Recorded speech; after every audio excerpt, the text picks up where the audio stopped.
ও মদিনার মাটি রে,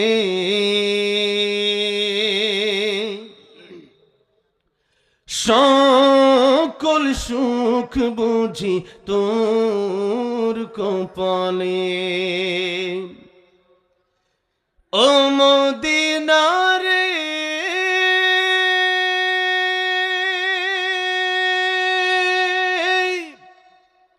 তোর বুকে আমার নবী, যার লাগি পাগল সবি, যার লাগি মাতুয়ারা ত্রিভুবন।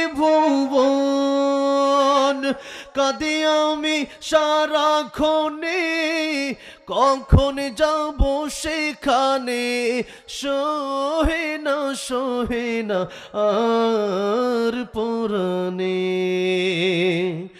ও মদিনার মাটি রে,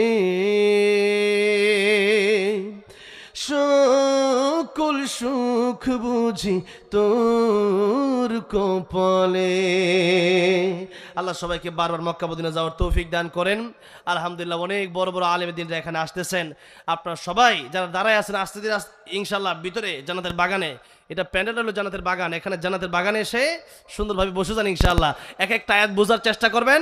আল্লাহ নবী বলেন, আবু যর 100 রাকাত নফল নামাজ পড়লে যে সওয়াব হতো, তার চেয়ে বেশি সওয়াব তোমার আমল নামে আল্লাহ দান করে দিবেন। আমরা তো প্রতিদিন 100 রাকাত পড়তে পারি না। আগে এক এমপি ছিল 70-80 রাকাত করে পড়তো। হ্যাঁ, আমরা তো আর পারি না। তো যাই হোক, আহসানু আমালা, আমল কম হইলেও যেন আমল ইখলাসের সাথে হয়। তো সেই জন্য আপনার আলোচনা শুনবেন ইনশাআল্লাহ। আল্লাহ এই মাহফিলকে কবুল করেন। আল্লাহ রাব্বুল আলামিন মাহফিলকে আমাদের জন্য কাল কিয়ামতের ময়দানে নাজাতের ওসিলা বানায় দেন। জুড়বেন আমিন। ওয়া আখিরু দাওয়ানা আলহামদুলিল্লাহি রাব্বিল আলামিন। আসসালামু আলাইকুম ওয়া রাহমাতুল্লাহি ওয়া বারাকাতুহু।